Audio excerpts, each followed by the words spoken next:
Coloca a mão no seu coração. Ora assim comigo: Jesus, mude a minha vida. Eu não quero mais ser o mesmo.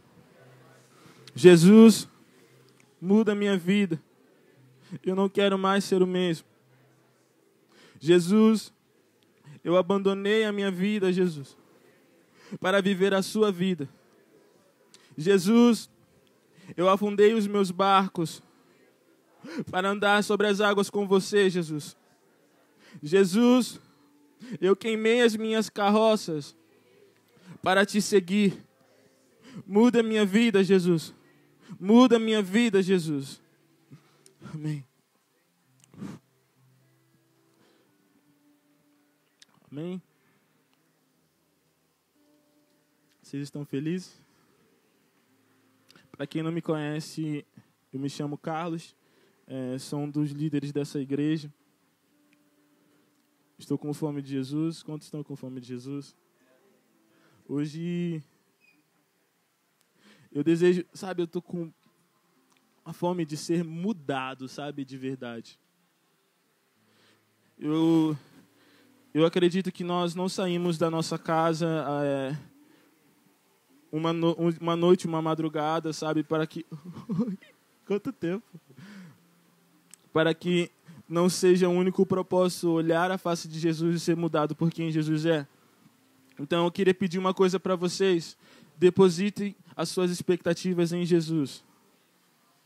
Não depositem numa palavra, não depositem num momento de adoração, não depositem num momento de oração, depositem suas expectativas em Jesus. Não importa o que eu pregue, não importa o que eu fale, Jesus permanece sendo o mesmo. Não importa a palavra que eu vou dar, o que importa é que Jesus seja amado e que Jesus nos toque. Então permaneçam olhando para Jesus, não olhem para mim. Permaneçam colocando Jesus no lugar qual ele é devido. Amém? Hoje eu queria compartilhar uma palavra que está em João 4.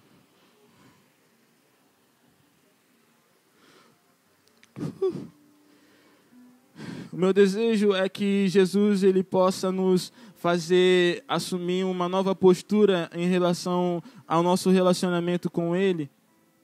Glória a Deus. Então,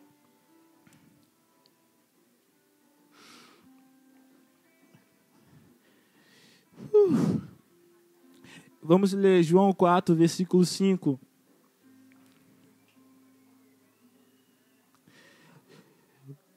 Chegou, pois, a uma cidade samaritana chamada Sicar, perto das terras que Jacó dera a seu filho José. Estava ali a fonte de Jacó. Cansado da viagem, sentara-se Jesus junto à fonte por volta da hora sexta. Nisso veio uma mulher samaritana tirar água e Jesus disse-lhe: dai-me de beber. Repete comigo: dai-me de beber. Pois seus discípulos tinham ido à cidade para comprar alimentos. Então lhe disse a mulher samaritana: como, sendo tu judeu, pedes de beber a mim, que sou mulher samaritana? 10. Replicou-lhe Jesus: se conheceras o dom de Deus, e quem é que te pede, dai-me de beber, tu lhe pedirias e lhe te darias água viva. Versículo 12. És tu, porventura, maior do que Jacó, o nosso pai, que nos deu o poço, do qual ele mesmo bebeu, e bem assim seus filhos e seu gado? Afirmou-lhe Jesus: quem beber desta água tornará a ter sede. Aquele, porém, que beber da água que ele der, nunca mais terá sede. Pelo contrário, a água que ele der será nele uma fonte a jorrar para a vida eterna. Amém? Eu vou tentar ser breve. Eu acho que eu não tenho muita coisa para falar. Esse texto fala sobre a mulher samaritana. Todos já leram, já conhecem. E para muitos o que eu vou falar não é novo, mas eu acredito que essa palavra vai nos confirmar para muitos vai ser um tempo de confirmação e para outros vai ser um alinhamento, vai ser uma recolocação no objetivo que é olhar para Jesus. Então, eu acredito que Jesus estava indo para a Galileia, eu não acredito no que está escrito, e ele passa por Samaria, e ali ele encontra uma mulher num poço que estava pegando água, e aí ele pede àquela mulher para que ela possa dar a água para ele, para que ela possa dar de beber para Jesus. E aí quando Jesus ele pede essa água a essa mulher diz: como sendo tu judeus, fala comigo, me pede de beber, porque os judeus e os samaritanos eles não se misturavam. Porque os samaritanos eles se misturavam com outros povos, os judeus eles eram apenas eles ficavam apenas entre eles. Então, entre os samaritanos havia grego, havia judeus que falam grega, então eles tinham um preconceito com os judeus. Então, era algo muito novo, um judeu está falando com uma samaritana, então ela vai perguntar: por que você, sendo judeu, fala comigo? E aí Jesus fala, ela fala, tipo, Jesus pede: dai-me de beber. E aquela mulher, ela diz: cara, você não poderia estar falando comigo? E ela fala que, cara, eu não consigo pegar essa água, o poço é fundo. E aí Jesus diz: se você beber de mim, você nunca mais terá sede. Essa mulher estava bebendo de uma fonte, ela estava bebendo da fonte de Jacó, do poço de Jacó. Eu queria que vocês prestassem atenção comigo, para a gente chegar a um lugar junto.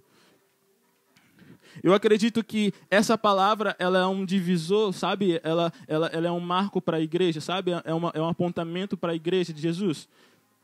Eu acredito que essa mulher, ela está representando a igreja. E aquela mulher, ela estava bebendo da fonte de Jacó. E aquelas terras ali pertenciam a Jacó.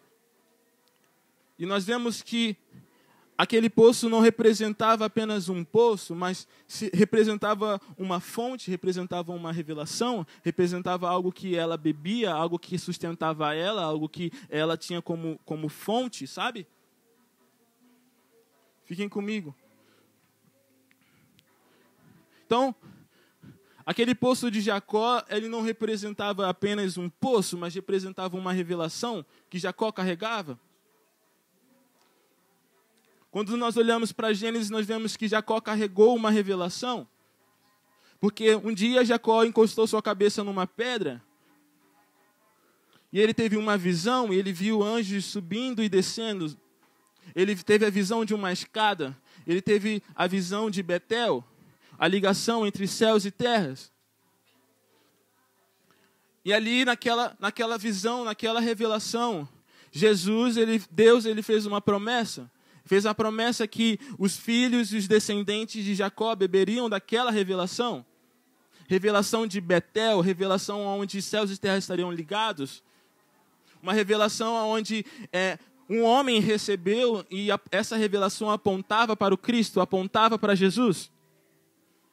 Estão comigo? Então, aquela mulher ainda estava bebendo daquela revelação de Jacó. Aquela mulher estava bebendo daquela fonte de Jacó, daquela promessa de Jacó. E aquela promessa de Jacó era que os céus e terras seriam ligados, haveria um local de intercessão. E esse local de intercessão era chamado de Betel. Só que era a revelação de um homem. Era uma revelação que Deus deu a um homem. Amém? Vocês entenderam até aqui? E quando nós começamos a ler esse capítulo, nós começamos a entender que essa mulher estava ali naquela revelação, sabe? Na revelação de um homem. E para que ela bebesse daquela revelação, ela precisaria se esforçar para aquilo. Ela precisaria carregar o cântaro e fazer com que o cântaro fosse até o poço fundo e ela puxasse aquela água, para que ela continuasse tendo vida através daquela revelação.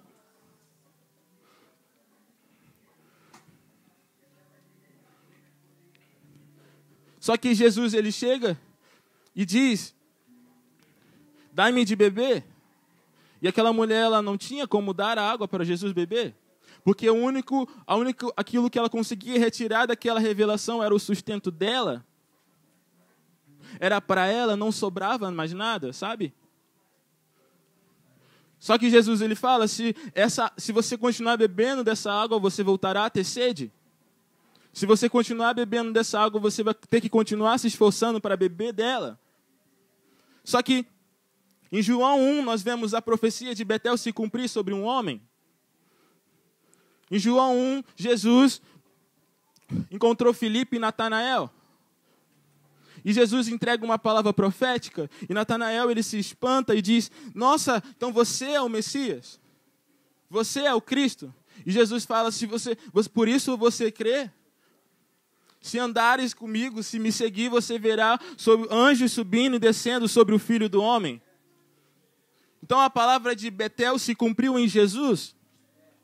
A revelação de Jacó se cumpriu em Jesus. A revelação de Jacó foi muito boa até um certo tempo.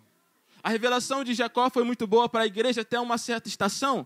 Mas Jesus veio e não era mais necessário que aquela mulher permanecesse bebendo daquela fonte de Jacó. Porque o Cristo, o Messias, Jesus, o prometido, havia chegado. A intercessão entre céus e terra havia se colocado à disposição, à frente. Ela tinha recebido a revelação de Jesus. Uma água que leva para a vida eterna. Uma água que eu nunca mais vou ter sede. Uma água que eu tenho acesso. E uma água que eu não preciso mais segurar o cântaro. Uma água que eu não preciso mais me esforçar para beber. Uma água que eu não preciso mais ter apenas a minha quantidade. Eu tenho sobra. Flui de mim rios de águas vivas. Uma água que quando eu bebo eu consigo dar de beber. Uma água que não é mais apenas a minha necessidade diária. Não, é uma água que transborda. Jesus, ele fala para aquela mulher, você não precisa mais beber dessa água. Você não precisa mais beber dessa revelação. Você mesmo pode ter a sua própria fonte, o seu próprio poço. Não está mais limitado a um homem de Deus. Não está mais limitado a um profeta. O Espírito não mais está mais limitado ao profeta. Se conheceras o dom de Deus e quem é que vos fala, o dom de Deus é o Espírito. E quem vos fala é o Cristo. Então não está mais limitado. Então, Jesus, ele dá um apontamento. E esse apontamento não é mais necessário nós vivermos apenas de revelações de outros. Não é mais necessário nós bebermos de fontes de outros. Não é mais necessário apenas nós vivemos de uma revelação que aconteceu há muitos anos e nós mesmos não temos a nossa própria intimidade, nosso próprio contato com Jesus. Nossa própria revelação de quem Jesus é. O que eu tenho para falar hoje é que nós precisamos largar o cântaro. Nós precisamos beber de uma água que traz vida eterna. Uma água que não é mais sobre voltar a ter sede.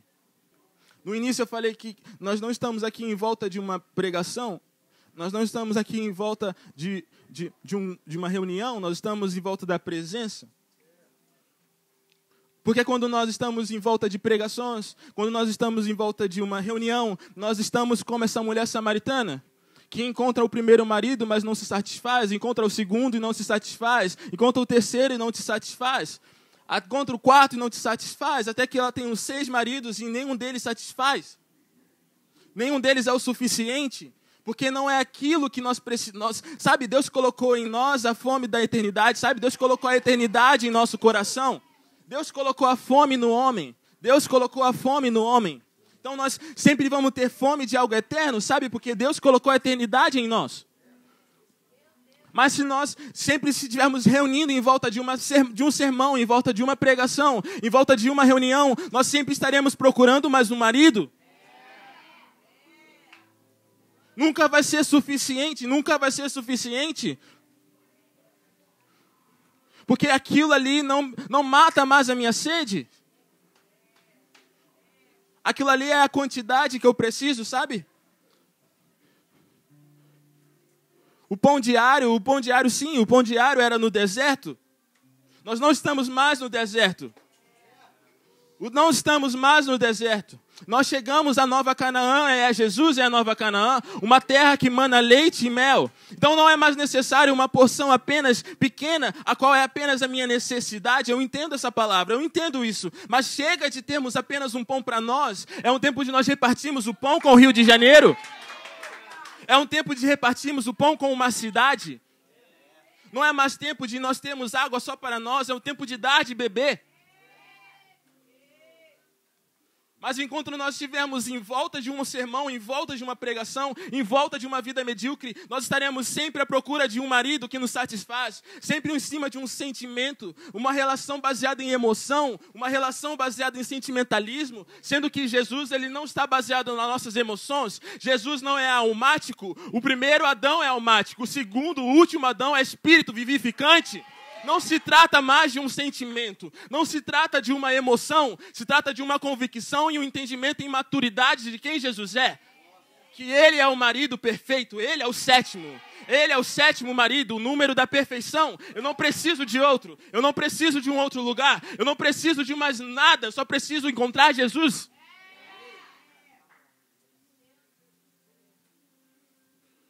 E o mais engraçado é que Jesus encontra essa mulher num poço.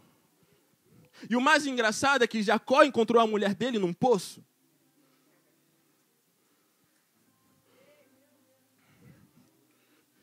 Essa é a transição entre uma geração e outra, é uma transição em uma estação e outra, é uma transição de igrejas. É uma transição de igrejas. Não é mais tempo de nós sermos apenas como Raquel.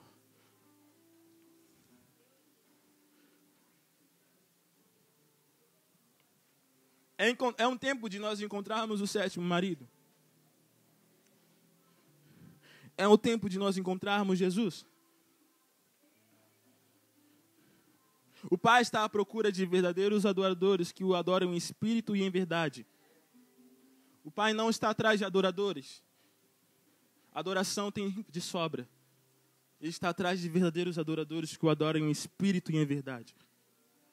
Não está baseado em um homem que está atrás de pessoas almáticas, pessoas sentimentais. Não, o Evangelho não é o meu sentimento, o Evangelho é a minha convicção. Eu não estou em Jesus porque eu senti um arrepio, não. Eu estou em Jesus porque eu tenho convicção que eu encontrei o meu sétimo marido.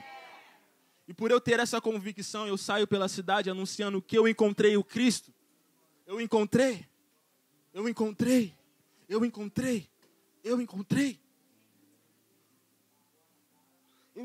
cara.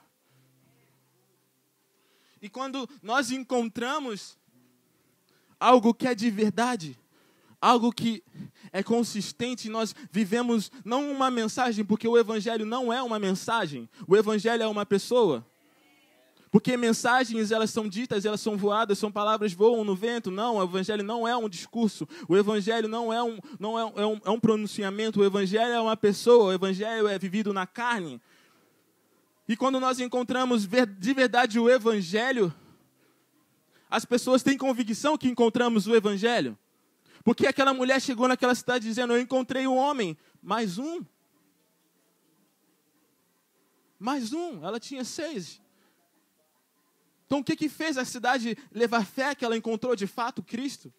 Se ela não encontrou só mais um, que vai ser mais um? Quando nós vivemos algo que não se dilui, quando nós vivemos algo que é íntegro, quando nós vivemos algo que não se dissolve, quando nós vivemos algo na carne, as pessoas reconhecem o que é verdadeiro. Uma cidade não precisa de uma grande revelação. Uma cidade precisa de pessoas que vivam a revelação. Se trata de nós encontrarmos de fato o Cristo. Se trata de nós encontrarmos de fato Jesus. Não precisa de uma grande multidão, precisa de pessoas de verdade.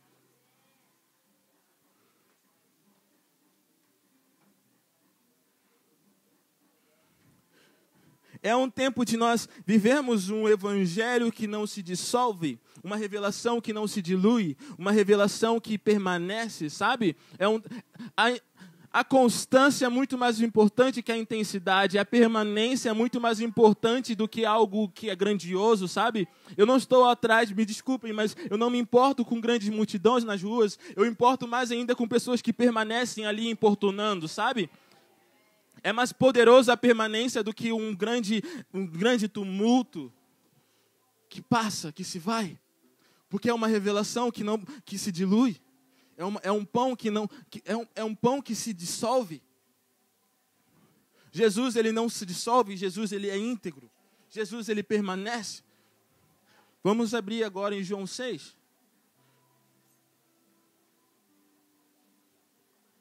Estão aqui comigo? Está fazendo sentido?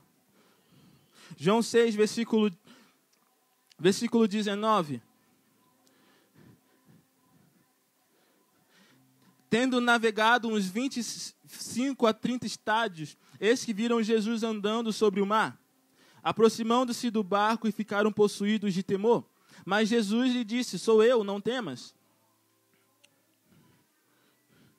Jesus estava acabando de sair de uma multiplicação de pães e peixes. Peixe na Bíblia significa o evangelho. E pão é a revelação. Jesus tinha acabado de multiplicar a revelação e o evangelho ao povo, a qual sobrou pão, a qual o pão sobrou para a igreja. E Jesus estava saindo daquele lugar e os discípulos foram. Jesus, ele ficou. E depois de andarem 25 a 30 estádios, eles viram Jesus vindo sobre o mar. Jesus, ele estava andando sobre as águas. Mais à frente, nós vemos que Jesus, ele se coloca como, eu sou o pão da vida. Quem come de mim... Vamos ler. Eu sou o pão da vida, o que vem a mim jamais terá fome, o que crê em mim jamais terá sede. Isso é João 6, versículo 35. Os discípulos, eles viram Jesus andando sobre as águas. Queria que a gente abrisse agora Eclesiastes 11, 1.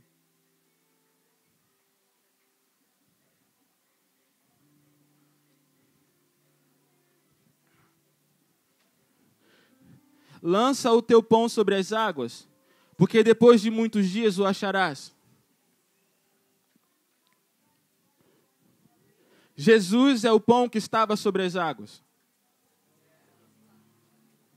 Jesus é o pão que andou sobre as águas. Não tem como um pão permanecer em cima das águas, porque ele se dissolve. Quanto mais fermento tem num pão, mais difícil é para ele permanecer sobre as águas. Porque quanto mais fermento, mais poroso o pão é.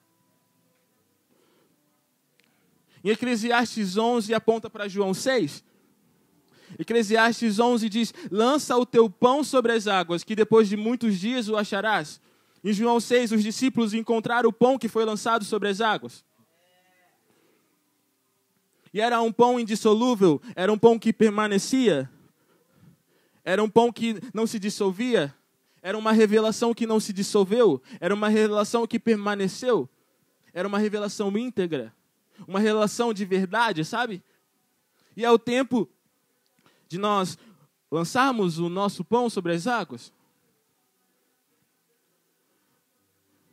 E o Eclesiastes 11 aponta para isso, lança o teu pão sobre as águas. E eu te pergunto, se você lança o teu pão sobre as águas, ele permanece sobre as águas? Se você lança a sua revelação sobre as águas, ela permanece íntegra, ela permanece sobre as águas? Ou ela se dissolve?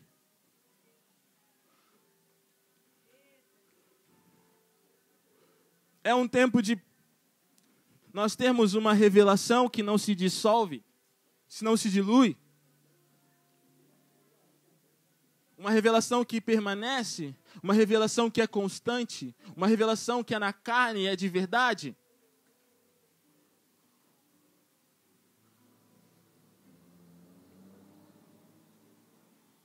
Sabe, por muito tempo nós ouvimos muitas revelações poderosas, isso é muito legal. E nós clamamos por água, pelo rio de Deus. Mas será que quando o rio de Deus vem, nosso pão permanece íntegro? A nossa revelação permanece intacta?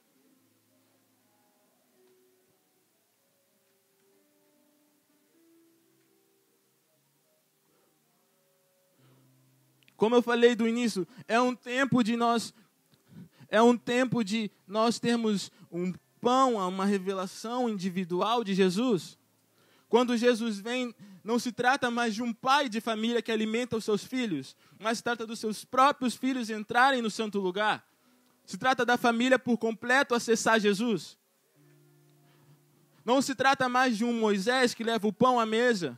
Não se trata mais de um líder que alimenta uma multidão. Não se trata mais de uma multiplicação que todo mundo come, mas ninguém produz o seu próprio pão.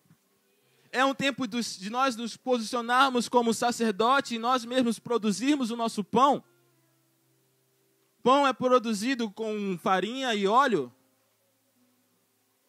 Então nós precisamos misturar a Bíblia com o Espírito Santo e transformar isso em uma revelação nossa.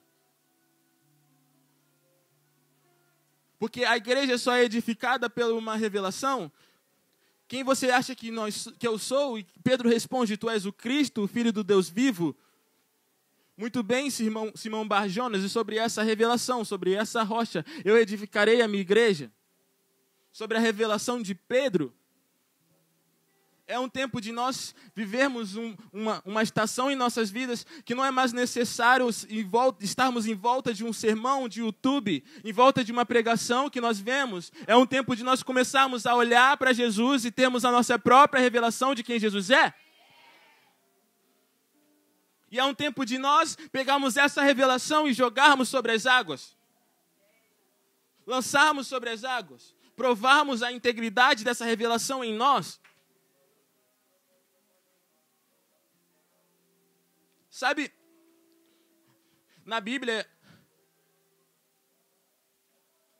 me perdoe, mas eu não vejo Jesus prometendo diversos derramares. Em Joel, ele promete, nos últimos dias eu derramarei o meu espírito sobre toda a carne. Mas a vontade de Deus não era que houvessem diversos avivamentos. A vontade de Deus não é nem que houvesse um avivamento. Porque nós não deveríamos nem ter saído do jardim. Nós não deveríamos ter nem saído do trono da graça. Nós não deveríamos nem ter saído de encontrar o Jesus na viração do dia. Então a vontade de Deus não é ter um avivamento. E a vontade de Deus nunca foi que houvesse vários sobre a igreja. Nos últimos dias eu derramarei o meu espírito sobre toda a carne. Não sei se você sabe, mas Pentecostes, que nós falamos em Atos 2, aconteceu em Êxodo 19. Quando Deus chama o povo para subir o Monte Sinai. Se nós contarmos as festas bíblicas desde a Páscoa, Pães Asmos, e nós chegamos até primícias, e depois nós vamos para Pentecostes, cronologicamente, casa certinho com o Êxodo 19, quando Deus chama o povo para subir ao Monte Sinai. Então, Pentecostes, Atos 12, era para ter acontecido em Êxodo, quando Deus chamou o povo para subir ao monte, ele faria deles uma nação, um reino de sacerdotes, onde todos poderiam se achegar a Jesus. Mas o homem rejeitou esse lugar. E Deus, novamente, ele veio e enviou Jesus. E quando ele envia Jesus, ele derrama o Espírito Santo, ele dá o sopro de vida no homem, em João 20. E logo após, em Atos 12, em Pentecostes, novamente, ele empodera o homem com o Espírito Santo. Nós temos novamente o Espírito sendo derramado sobre toda a carne. E depois disso, nós vemos a igreja crescendo, a igreja sendo edificada. E depois nós vemos diversos outros avivamentos. Nós temos o avivamento do país de Gales, nós temos o avivamento do Azusa, nós temos outros diversos avivamentos. Mas eu acredito que a vontade de Deus não era que vivêssemos diversos avivamentos.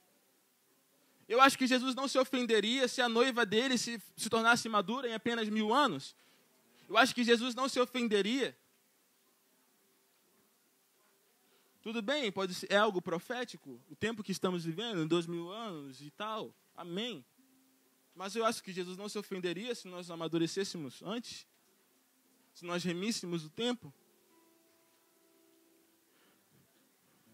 Sabe por que os avivamentos eles vieram e passaram?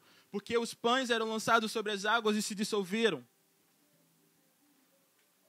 Não é por causa de o líder do avivamento, mas é porque a revelação não permaneceu na igreja. E de verdade, eu não estou atrás de mais um avivamento. Eu não estou atrás de mais um derramar. Sabe, eu acredito que vocês também não.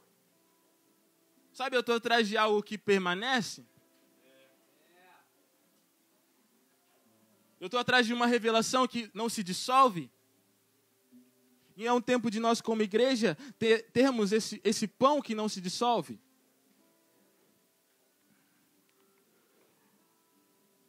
Eu acredito que esse tempo não é um tempo mais de um líder apenas ser a figura de um avivamento. Esse tempo não é o tempo de levantarmos um Moisés novamente. Esse tempo é um tempo de uma igreja, o tempo de uma geração. Todos nós temos um pão, todos nós temos uma revelação nossa de quem Jesus é. Todos nós temos um pão que não se dissolve, não se dilui, um pão íntegro.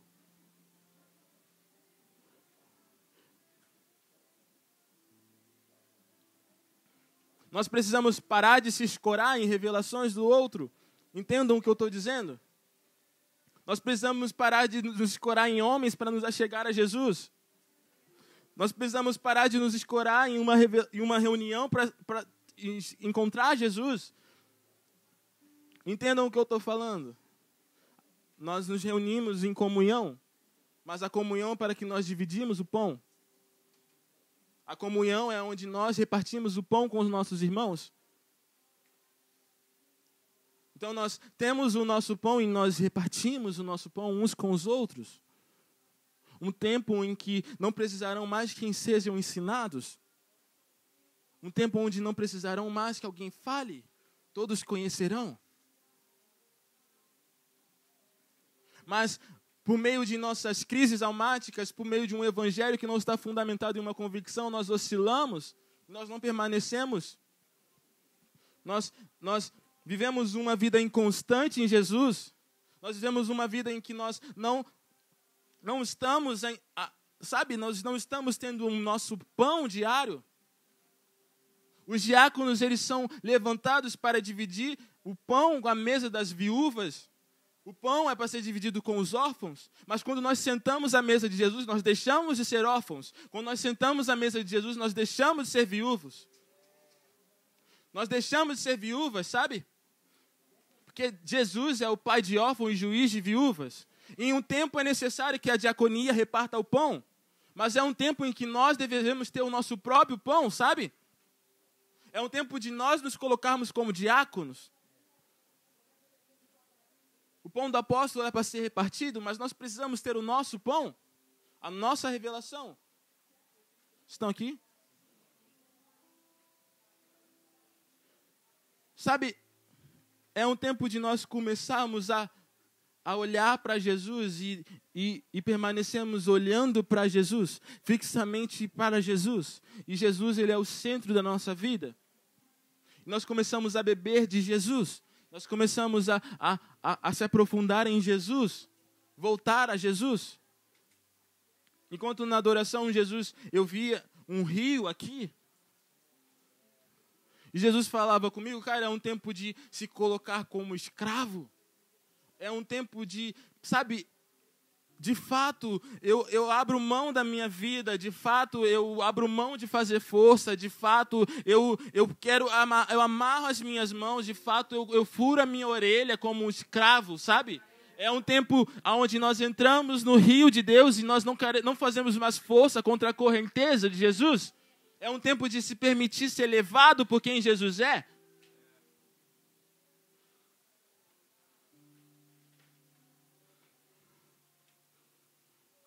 Qual é a sua revelação? Qual é o seu entendimento de Jesus?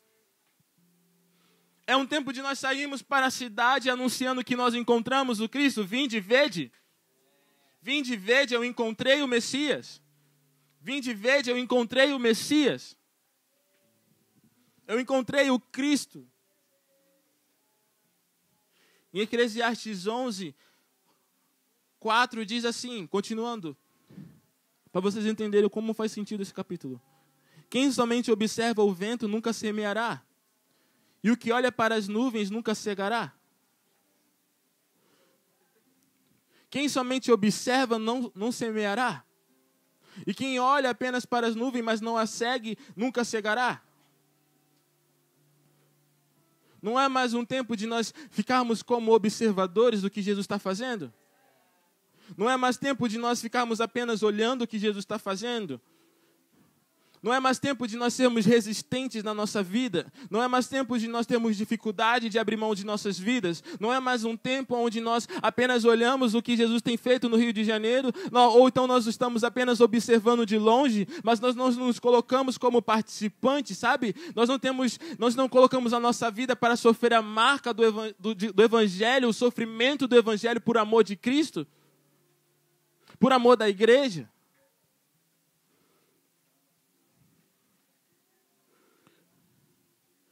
É um tempo de nós começarmos a olhar para Jesus e Jesus ser a nossa fonte.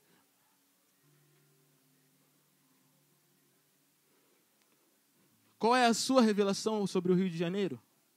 Qual é a sua palavra sobre o Rio de Janeiro?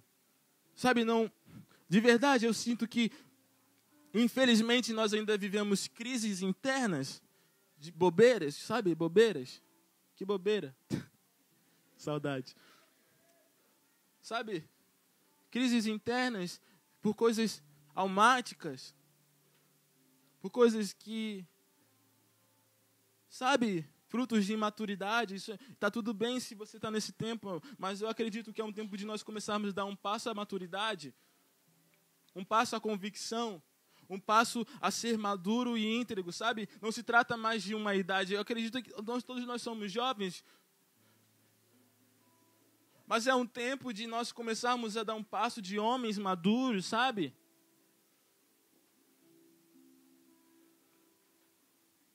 É um tempo de nós começarmos a termos consciência do que estamos fazendo e fazemos pela convicção, não por um sentimento, ou não por um arrepio, ou por algo que pode vir e passar. Não é mais um tempo de ser como meninos, levados por ventos de doutrinas. Não é mais esse tempo. Sabe, o quanto tempo você tem gastado pela igreja de Jesus? E quando eu digo igreja de Jesus, eu não falo de um sistema religioso, eu falo da igreja de Jesus. A igreja gloriosa de Jesus. Quanto tempo você tem gastado pela igreja? E nós oramos, eu quero conhecer Jesus, eu quero ser igual a Jesus, mas nós não temos coragem de morrer pela igreja ainda. Jesus, ele veio morrer pela igreja, sabe? Não sei se você sabe disso. Mas quanto tempo nós temos passado chorando pela igreja, sabe? Morrido no nosso quarto pela igreja. Sabe, eu lembro de um tempo quando Jesus falava, sabe, incansavelmente sobre os mártires do quarto de oração. Esse tempo não passou. Quanto tempo nós temos morrido para nós mesmos, sabe, pela igreja de Jesus?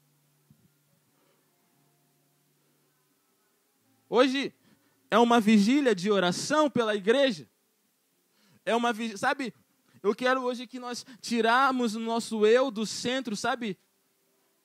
E começarmos a colocar Jesus no lugar que é devido. Sabe, é um tempo de virar a chave. Virar a chave, sermos intencional em adoração, e sermos intencional em conhecer Jesus. Para que ele seja conhecido.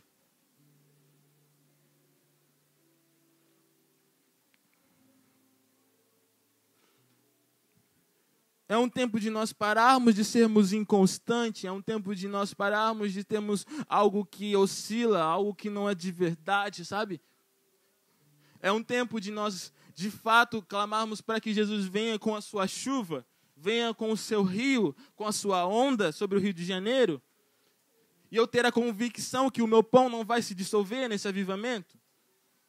Quando as águas subirem, eu não vou morrer afogado. Quando as águas subirem, eu não vou morrer afogado, sabe? É um tempo de nós subirmos ao Monte Sião. É um tempo de nós mesmos termos o nosso contato e o nosso lugar e o nosso olhar a Jesus.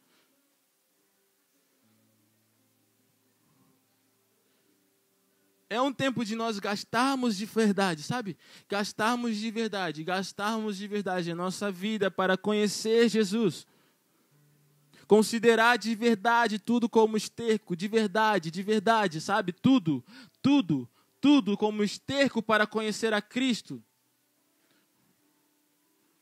Nós falamos isso, mas sabe quando as coisas começam a apertar? Quando o discipulado começa a apertar, nós espanamos? É um tempo de verdade nós gastarmos a nossa vida. O nosso pão, nós ainda temos que comer o pão pelo suor do nosso trabalho. Então é um tempo de nós ainda trabalharmos para ter o nosso pão, então nós vamos trabalhar para ter o pão. Nós vamos gastar a nossa vida e nosso tempo para ter o pão de quem Jesus é. Nós vamos importunar Jesus até que Ele se mostre. Nós temos a revelação de Jesus. Nós vamos bater até que a porta se abra. É de verdade um tempo onde se levanta o exército da madrugada, sabe? É de verdade esse tempo. Não é mais o tempo de viver uma vida medíocrezinha, sabe? Não é mais o tempo. É o tempo de verdade nós sermos tocados por Jesus e nós sermos mudados por Jesus.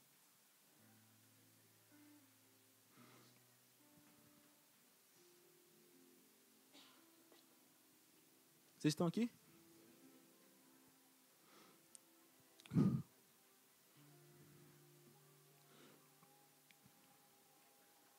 É um tempo de gastar a vida pela igreja. É um tempo de gastar a vida por ver o rio sendo mudado. É um tempo de gastar a vida, sabe? É um tempo de gastar a vida. É um tempo de ser batizado com urgência. Urgência pelo toque de Deus. Urgência pela presença de Deus. Urgência para que Jesus volte. Urgência por apressar a volta de Jesus.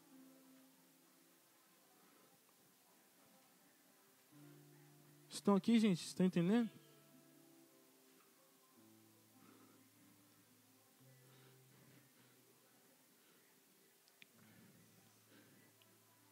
Eu só tenho uma palavra para esse tempo. É um tempo dos dias de Noé.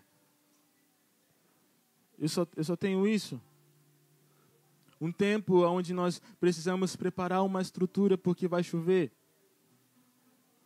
Uma estrutura que permanece. É um tempo de construirmos essa estrutura. Naquela época, Noé era o pai de família. Noé era o líder que construía a arca. Esse tempo não deposite esse peso sobre um homem. Noé não é o líder da sua igreja, Noé é você. Você precisa construir essa estrutura. Você precisa construir a sua estrutura. Você precisa viver uma vida íntegra. Não coloque mais o peso sobre um líder. Não coloque mais o peso sobre um homem, sabe? É um tempo de nós termos o nosso entendimento individual. Os últimos dias serão como os dias de Noé.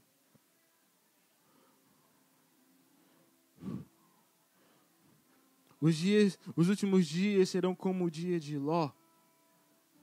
Então é um tempo de nós construirmos uma estrutura. E nós sermos como Ló que não olha para trás. É um tempo de nós construirmos uma estrutura. E permanecemos construindo essa estrutura para que suporte a chuva de Deus. E é um tempo de nós permanecemos olhando para o alvo. E permitindo com que o fogo de Deus queima o que deve ser queimado. Consuma o que deve ser consumido. Porque se nós olhamos para trás, nós paralisamos. Nós vamos paralisar. Nós vamos estagnar. Essa é a chave, cara.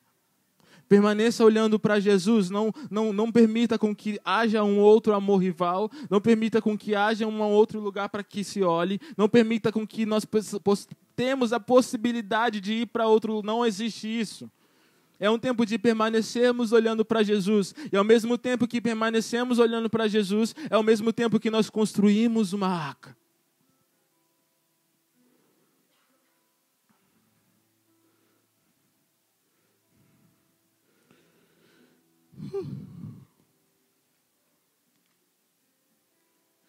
Vamos ficar de pé?